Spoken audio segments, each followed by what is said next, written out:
今日、石油が1バレル126ドルを超えたのだ。イラン戦争が始まった2月末からたった2ヶ月で 70% 値上がりしたのだ。この数字、あなたの電気代に直接跳ね返ってくるのだ。126ドル ?2022 年のロシア武力を加瀬制以来の最高値ってことよね。日本の家庭、来月から電気代がどう変わるのかしら。今日はこの原油高騰の本当の震源地を深掘りするのだ。なぜイングランド銀行が金利を動かせないか、そして日本の電気代が具体的にいくら増えるか、最後まで聞いてほしいのだ。まず状況を整理するのだ。 BBC によると、今朝のブレント原油先物は一時1バレル126ドル39セントまで上昇したのだ。これは2022年初頭のロシア・ウクライナ戦争勃発直後以来、実に4年以上ぶりの高値なのだ。2月末から 70% 上昇って、なんか感覚が麻痺してくるわよ。はっきり言って、それって今まで100円だったガソリンが170円になるってことよね。この急騰には3つの直接原因があるのだ。1つ目は、ホルムズ海峡の実質閉鎖が続いていること。世界の石油の約5分の1がここを通るのだ。タンカーが通れない状態がやまないのにないけれど続いているのだ。2つ目は、米イランの交渉が完全に行き詰まっていること。アクシオスの報道によると、トランプ大統領はイランへの短期集中型攻撃計画についての分のブリーフィングを受ける予定だというのだ。さらにトランプは SNS でもう人よしじゃいられないと投稿したのだ。攻撃計画のブリーフィングと交渉を同時にやるのってどっちが本気なのかしら。トランプは軍事を圧力カードにしているってこと？もし本当に言ったら原油はどこまで色山になるのかしら。3つ目の原因も大事なのだ。イラン側が提案したホルムズ海峡再開案をトランプが一旦拒否したと報じられているのだ。市場は近い将来に話がまとまる希望を完全に失ったのだ。 ING のアナリストは車岡から楽観論へ、そして現実の供給困難へ、市場心理が変化したと分析しているのだ。3つの原因が全部重なってるのね。ドミノしか思い浮かばないわ。海峡閉鎖、交渉決裂、軍事エスカレーションの懸念。この3つが全部思い通りにならないと、原油はどこまで上がるのかしら。そのドミノの影響がイギリスの中央銀行を追い詰めているのだ。今日、イングランド銀行は金融政策委員会の会合を開いたのだ。市場は利下げを期待していたのだけれど、原油高騰によるインフレ再燃リスクを前に、金利を 5% に据え置いたのだ。ここが確信なのだ。普通、経済が落ち込んでいる時は金利を下げて景気を刺激するというのが中央銀行の役割なのだ。でも今は原油高でインフレが再加速しているから、下げるに下げられない状況なのだ。これを経済学者はスタグフレーションのと呼ぶのだ。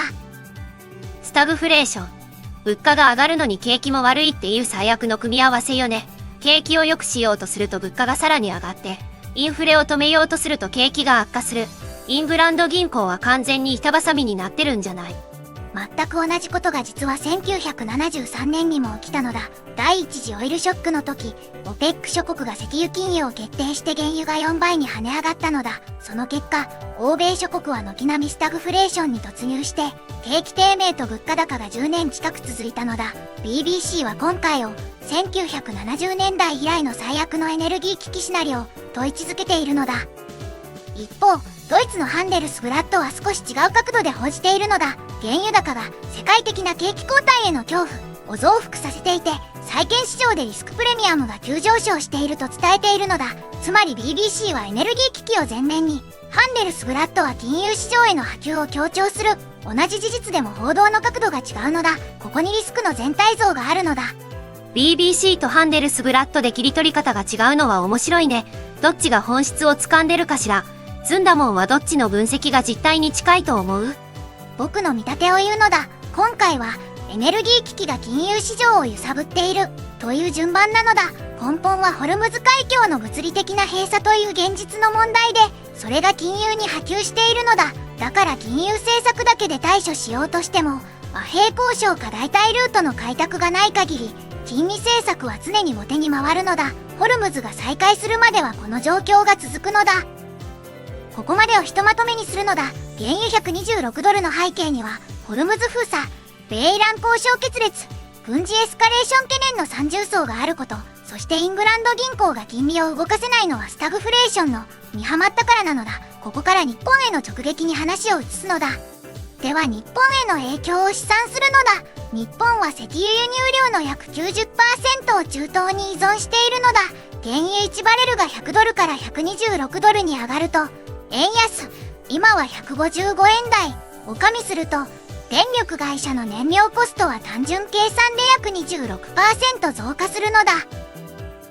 東京電力の標準家庭向け電気料金を基準にすると、燃料費調整額が現状費で月当たり7000円増度の値上がり試算になるのだ。だが日本の金融当局は3なまれをスムースにするまれにも最大指定上限を設けており、実際の家庭への転嫁分は月2400円程度になる計算なのだ。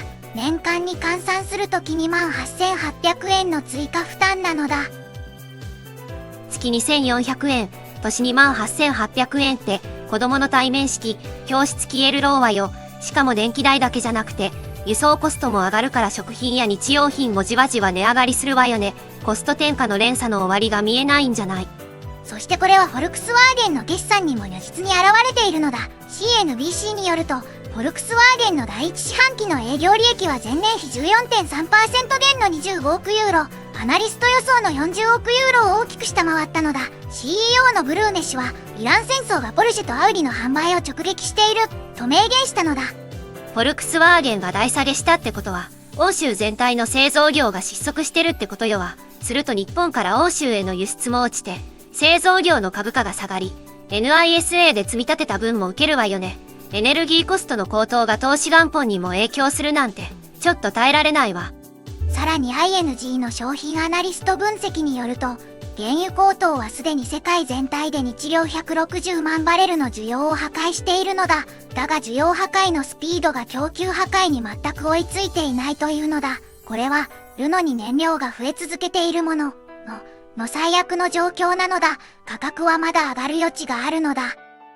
ちょっと逆の視点から感じるんだけど、原油高上がって日本にとってプラスに働く側面はないのかしら。省エネ技術や再生可能エネルギーへの投資が加速するとか、小型確定、実用化が先分割れるとか、悪いことだけじゃないのよね。それは実は面白い視点なのだ。エネルギー危機は確かに再生可能エネルギーへのシフトを加速させるし、日本の省エネ技術、水素技術の国際競争力が高まるチャンスでもあるのだ。ただしそれが現実の電気代の負担を和らげるまでには最短でも5、10年かかるのだ。短期の痛みと中長期の機会、両方を冷静に見るべきなのだ。冒頭で126ドルはあなたの電気代に直撃すると言ったのだ。答えは出たのだ。月2400円。